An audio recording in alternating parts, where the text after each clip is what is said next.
हिंदू ससुराल में मुस्लिम बहू का करवा चौथ। मुझे बता दे चाहती क्या है। तुम दोनों की शादी को 2 साल हो गए।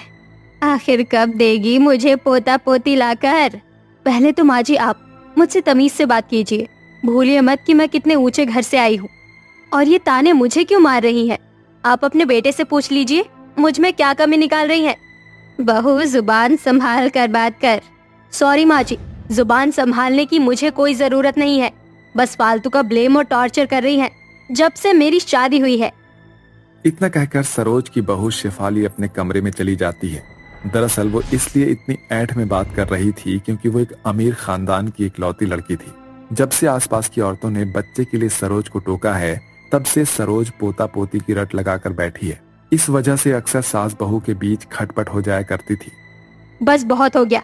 एक अच्छी बहू की तरह बहुत नाटक कर लिया मैंने, पर माँ जी के ताने और नहीं सुन सकती क्योंकि मैं गंवार नहीं, एजुकेटेड लड़की हूँ। मेरी रिपोर्ट तो बिल्कुल ठीक है, पर अब मुझे प्रीतम का टेस्ट करवाना पड़ेगा। क्या पता गड़बड़ उन्हीं में हो। शाम को प्रीतम ऑफिस से आ जाता है। खाना खाने के बाद वो शेफाली से ब्लैंकेट पिलो मांगता है। शेफाली उसे फेंक कर सामान देती है। What's wrong with you Shefali? ये सामान फेंक कर क्यों दे रही हो? मुझसे क्या पूछ रहे हो? अपनी प्यारी माँ से पूछो। तुम्हारे जाने के बाद मुझे वो दिन भर टॉर्चर करती है। बस एक ही बात की रट लगाए रखती है। भला उसमें मेरी तो कोई गलती नहीं है, तुम्हारा भी तो कोई योगदान है ना। अभी तक कोई गुड न्यूज नहीं आई है, तो इसमें मेरी अकेले की गलती कैसे हो सकती है? इसलिए अब तुम कल मेरे साथ हॉस्पिटल चलोगे टेस्ट करवाने। व्हाट? तुम्हारा दिमाग तो ठीक है? तुम मुझे क्या बोलने की कोशिश कर रही हो? ऐसे उल्लू की तरह आँख फाड़ के क्या देख रहे हो? सारी गलतियाँ क्या हम औरतों में ही होती है? तुम मर्दों में कुछ नहीं होती? I don't know. कल तुम हॉस्पिटल विजिट करोगे मेरे साथ, एंड दैट्स फाइनल। दोनों आपस में बहसबाजी करके सो जाते हैं। अगले दिन दोनों हॉस्पिटल चले जाते हैं। ना चाहते हुए भी प्रीतम को कुछ टेस्ट करवाने पड़ते हैं और एक हफ्ते बाद जो रिपोर्ट आती है वो देखने लायक थी। शेफाली प्रीतम और सास के सामने वो रिपोर्ट्स फेंक कर कहती है, आपको अपने बेटे के ऊपर बहुत घमंड था ना? बहुत सुनाती थी ना आप मुझे। अब अपनी आंखों से ये सब देख लीजिए। आपका बेटा नपुंसक है, वही बाप नहीं बन सकता है। तो मैं आपको पोते पोती पेड़ पर से तो तोड़कर नहीं दूंगी ना। और मैं ऐसे इंसान के साथ जिंदगी तो बिल्कुल नहीं बिताना चाहती। इसलिए मैं डिवोर्स फाइनल कर रही हूँ और इस घर से हमेशा के लिए जा रही हूँ। क्या बहू तू ये सब क्या बोले जा रही है? होश में तो है? प्रीतम देख, तेरी बीवी कितनी बेतुकी बातें कर रही है। जरूर यही बांझ होगी, इसने ही कुछ किया होगा। नहीं माँ, कमी आपके बेटे में ही है। शेफाली बिल्कुल सही कह रही है और मैं उसकी जिंदगी को अपने साथ नरक नहीं बना सकता। इसलिए अगर वो छोड़कर जाना चाहती है तो जा सकती है। बेटा तू पागल हो गया है क्या? क्या बोल रहा है? हाँ हाँ हाँ, मेरा ना सही अपने बेटे की बात पर ही विश्वास कर लीजिए। खैर मैं तो चली। शेफाली अपना बैग लेकर हमेशा के लिए प्रीतम को छोड़कर चली जाती है। प्रीतम इस बात से बहुत टूट जाता है। सरोज उसका ख्याल रखती है और उसकी जिंदगी बेहतर बनाने के लिए और लड़कियां ढूंढती है, पर प्रीतम की बात आस पड़ोस के मोहल्ले में फैल चुकी थी। कोई लड़की उससे शादी करने के लिए तैयार नहीं थी।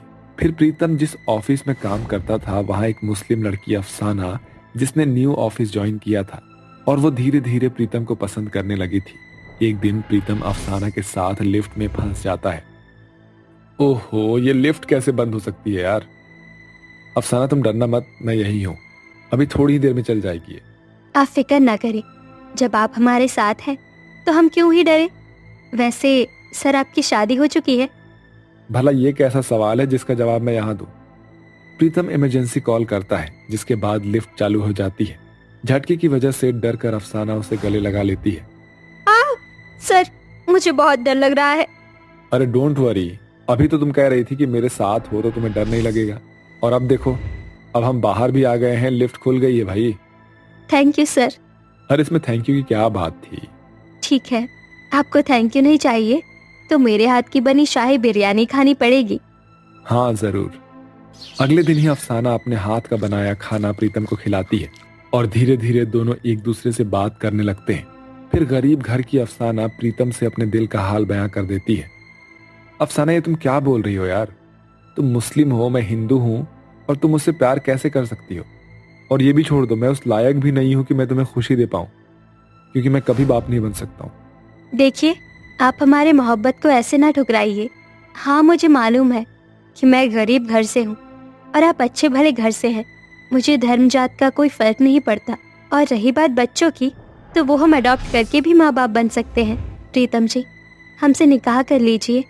चलो ठीक है, मुझे कबूल है। फिर प्रीतम अफसाना से शादी करके उसे घर ले आता है और सरोज को मुस्लिम बहू बिल्कुल पसंद नहीं आती, जिसकी वजह से बहुत बहसबाजी होती है। अरे, तुझे शादी करने के लिए मुसलमानी ही मिली थी क्या? माँ, हम दोनों एक दूसरे के साथ जीवन बिताना चाहते हैं और वैसे भी कोई लड़की मुझसे शादी कहाँ कर रही थी, इसलिए अफसाना ही अच्छी है मेरे लिए। अब आप भी अपना लीजिए। ये सुनकर मजबूरन सरोज को अपने बेटे की खुशी के लिए मुस्लिम बहू को अपनाना पड़ता है, लेकिन उसे भरोसा नहीं था कि मुस्लिम बहू ठीक से घर को संभाल लेगी। पर अफसाना अपना 100% दे रही थी। वो सरोज का बखूबी ख्याल रखती थी। प्रीतम भी बहुत खुश था।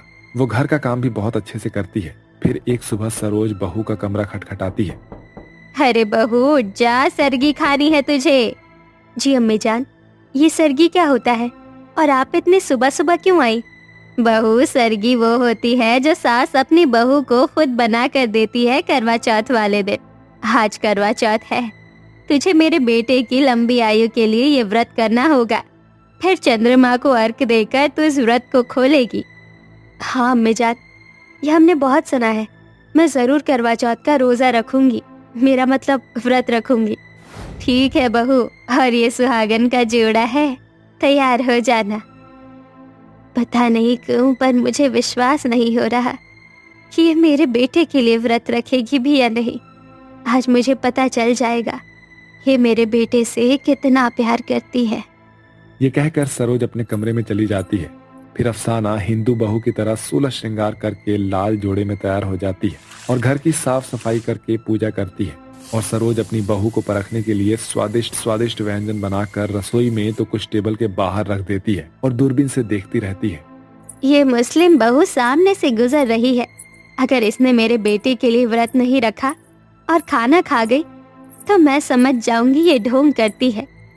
सरोज इतना कहती है, पर अफसाना उस खाने को नजरअंदाज कर वहाँ की सफाई करके आगे बढ़ जाती है। सरोज शाम तक उसकी भूख का इम्तिहान लेती है, पर अफसाना एक बार भी मुंह जूठा नहीं करती और रात को चांद आने पर पूरे विधि विधान के साथ प्रीतम से करवा चौथ का व्रत खुलवाती है और उसके हाथ से मिठाई खाकर उसके पैर छूती है। फिर दोनों सरोज के पैर छूते हैं। जुग जुग जियो, सदा सुहागन रहो बहू। मुझे माफ कर दे, मैंने तेरे साथ बहुत गलत किया, तुझे गलत समझा। माँ जी, आप रो क्यों रही है और किस बात की माफी? आपने कुछ गलत नहीं किया है। हाँ माँ। नहीं बहू, मुझसे गलती हो गई है। तू मुस्लिम है, मुझे लगा था कि मेरे बेटे के लिए व्रत नहीं रखेगी, इसलिए मैंने तेरे सामने सुबह से शाम तक बार बार खाना रखा जिससे तू मुंह झूठा कर ले, पर तूने ऐसा नहीं किया। तूने पूरी श्रद्धा से इस व्रत को निभाया। अपनी माँ को माफ कर दे। माँ जी, अब तो आपको मुझ पर यकीन हो गया है ना, तो माफी किस बात की? जो हो गया सो हो गया, अब कोई नहीं रोएगा। हाँ, वैसे भूख के मारे मेरी भी जान निकल रही है, मेरा व्रत तो खुलवा दो अफसाना। अरे, आपने भी मेरे लिए व्रत रखा था। एक मिनट, ये लीजिए पानी।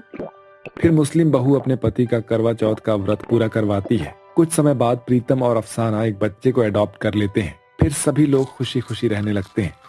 अभी ओ नौकरानी, तुझे क्या हम फ्री के पैसे दे रहे हैं जो तू ढंग से काम नहीं कर रही है? देख, कोने कोने में कैसी मिट्टी जमा हो गई है और तू है कि सिर्फ सामने से झाड़ू लगा रही है। मैं पहले हमेशा यहाँ की झाड़ू लगाती हूँ, फिर वहाँ की, लेकिन आप लोगों को तो बस मुझे बोलने का मौका चाहिए। अपनी नौकरानी की बात सुनकर शालू को बहुत गुस्सा आता है और वो उस नौकरानी को एक जोरदार थप्पड़ मार देती है कि तभी वहाँ उनका बड़ा बेटा साहिल आ जाता है। शालू, तुम्हारी हिम्मत कैसे हुई इस पर हाथ उठाने की? तुम तीनों में क्या तमीज नाम की कोई चीज नहीं है जो हमेशा हर किसी से बदतमीजी करती रहती हो? भाई, आप इस 2 टके की नौकरानी के लिए हम पर चिल्ला रहे हैं? पूनम, तुम्हें क्या हक बनता है किसी के बारे में ऐसा कहने का? अगर हमारे पास पैसे हैं और उनके पास पैसे नहीं है तो इसका मतलब ये नहीं कि हम इनका मजाक उड़ाएं। सुधर जाओ तुम तीनों, वरना एक दिन बहुत पछताओगी। रूपा, पूनम और शालू दिखने में तो रंग रूप से काली होती हैं, लेकिन घमंड तो उनके अंदर हद से ज्यादा होता है। तीनों बहनें हमेशा हर किसी के साथ बदतमीजी करती हैं, जिसके चलते इनका बड़ा भाई साहिल उन्हें हमेशा ये सब करने से मना करता। लेकिन अपनी माँ के लाड प्यार की वजह से तीनों ही बहनें कभी नहीं सुधरती।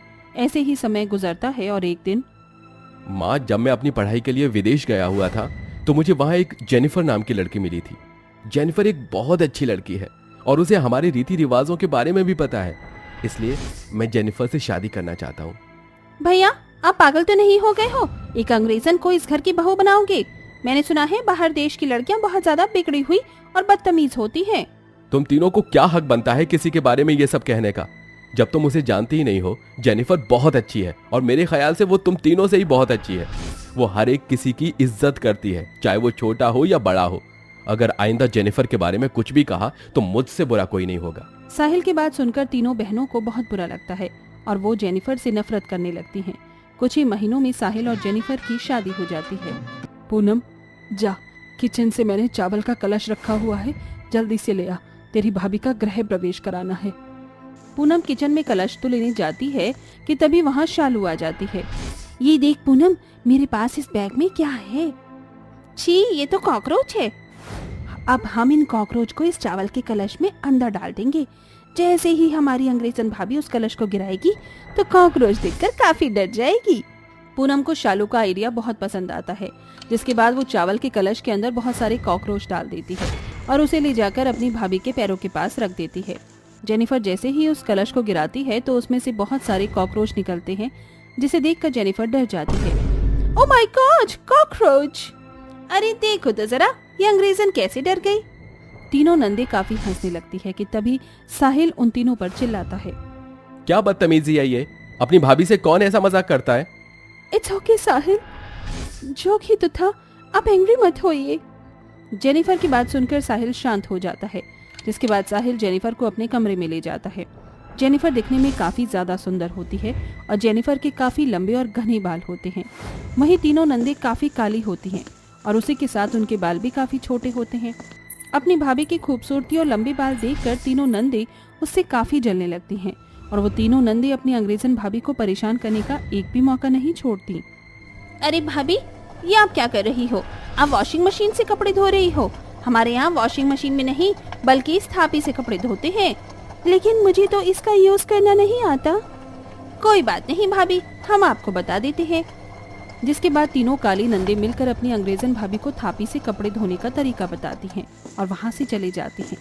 जेनिफर ने पहले कभी थापी का इस्तेमाल नहीं किया था, जिसके चलते वो कपड़ों को कई देर तक थापी से धोती है और ज्यादा देर तक थापी का इस्तेमाल करने से कपड़े फटने लगते हैं कि तभी वहाँ तीनों नंदे अपनी माँ को लेकर आ जाती है। ये क्या बहू, तूने तो कपड़े धोने के बजाय इन्हें फाड़ दिया। ये तो होना ही था, अगर अंग्रेजन बहू लाओगी तो ये सब तो देखने को मिलेगा ही। मैंने तो पहले ही शादी से मना किया था, लेकिन आपने हमारी बात नहीं मानी। तू जानती भी है ये कितनी महंगी साड़ी थी और तूने इसे फाड़ दिया। मुझे तो लगता है साहिल ने तेरी झूठी ही तारीफ की थी। इतना कहकर माला वहाँ से चली जाती है। अपनी सास की डांट सुनकर जेनिफर को काफी बुरा लगता है। वहीं काली तीनों ननद एक कोने में खड़ी होकर काफी हंसती हैं। ऐसे ही समय बीतता रहता है और तीनों काली नंदे हमेशा अपनी भाभी को परेशान करती हैं। ऐसे ही एक दिन, आज तो हेयर वॉश करने का डे है, एक काम करती हूँ, पहले बालों में ऑयलिंग कर लेती हूँ, उसके बाद हेयर वॉश करूंगी। इतना कहकर जेनिफर अपने बालों में तेल लगाने लगती है कि तभी उसे उस तेल में से अजीब सी स्मेल आती है।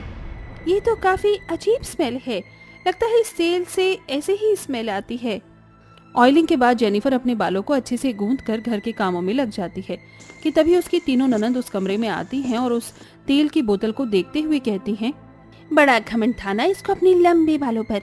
अब देखना कैसे इसके लंबे बाल किसी चूहे की पूंछ की तरह हो जाएंगे। इसे ये पता भी नहीं कि इसने जो लगाया है वो बालों का तेल नहीं बल्कि मिट्टी का तेल है। अब देखना कितना मजा आएगा। जेनिफर काम कर रही होती है कि तभी उसके पास उसकी सास आती है और उससे कहती है, बहू, बहुत देर से मिट्टी के तेल की बदबू आ रही है और तेरे पास से भी मुझे बदबू आ रही है। तूने मिट्टी का तेल लगाया है क्या? नो माँ जी, मैं तो हेयर ऑयल लगाया था, लगता है कहीं और से आ रही है ये स्मेल। इतना कहकर जेनिफर किचन में काम करने चली जाती है। माला को थोड़ा शक होता है तो वो जेनिफर के कमरे में जाती है और देखती है कि उसकी तीनों बेटी उसकी बहू के कमरे में खड़ी हैं और वो उनकी सारी बातें सुन लेती है। तभी साहिल भी आ जाता है। साहिल जेनिफर को ढूंढते हुए किचन में जाने लगता है जेनिफर किचन में खाना बना रही होती है कि तभी अचानक जेनिफर के बालों में मिट्टी के तेल की वजह से उसकी चुटिया आग पकड़ लेती है। लेकिन जेनिफर को इस बारे में पता नहीं होता कि तभी वहां साहिल आ जाता है और अपनी पत्नी के बालों को जलता देख जल्दी से जाकर पानी से उसके बालों की आग बुझाता है। जेनिफर तुम ठीक हो ना? तुम्हें कुछ हुआ तो नहीं? ये आग कैसे लगी? आई डोंट नो साहिल कि ये कैसे हुआ, मैं तो खाना बना रही थी। कि तभी वहां माला आ जाती है और साहिल को सारी बातें बता देती है। क्या मेरी तीनों बहनों ने ये सब किया है? मैं तो सोच भी नहीं सकता था कि वो तीनों इस हद तक गिर जाएंगी। साहिल गुस्से में अपनी तीनों बहनों को आवाज देता है और अपने भाई की आवाज सुनकर तीनों बहनें जल्दी से नीचे आ जाती हैं। तुम तीनों की वजह से आज जेनिफर की जान जा सकती थी। मैं तो सोच भी नहीं सकता था कि तुम तीनों ये करोगी। भैया हम तो बस भाभी के साथ मजाक कर रहे थे, इसमें इतना गुस्सा होने वाली कौन सी बात है। पूनम की बात सुनकर माला को गुस्सा आता है और वो अपनी तीनों बेटियों को थप्पड़ मार देती है। तुम्हारे मजाक के चलते आज मेरी बहू की जान चली जाती तो क्या होता, वो मर जाती तो। तुम लोग क्या करते हो, मेरे ही लाड प्यार की वजह से ये सब हुआ है। तुम तीनों निकल जाओ यहाँ से, तुम तीनों इस घर में रहने के लायक नहीं हो। नो माँ जी, आप ये क्या कर रही हैं? आप इन तीनों को घर से निकाल देंगे तो ये तीनों कहाँ जाएंगी? जो हुआ उसे भूल जाइए, आप इन्हें माफ कर दीजिए। अपनी अंग्रेजन भाभी की बात सुनकर तीनों काली ननंद को अपनी गलती का एहसास हो जाता है और वो अपने अंग्रेजन भाभी से माफी मांगती हैं और जेनिफर भी उन्हें माफ कर देती है। जिसके बाद अब तीनों काली नंदों का घमंड हमेशा के लिए खत्म हो जाता है और वो अब अपनी भाभी के साथ बड़े ही प्यार से रहती हैं।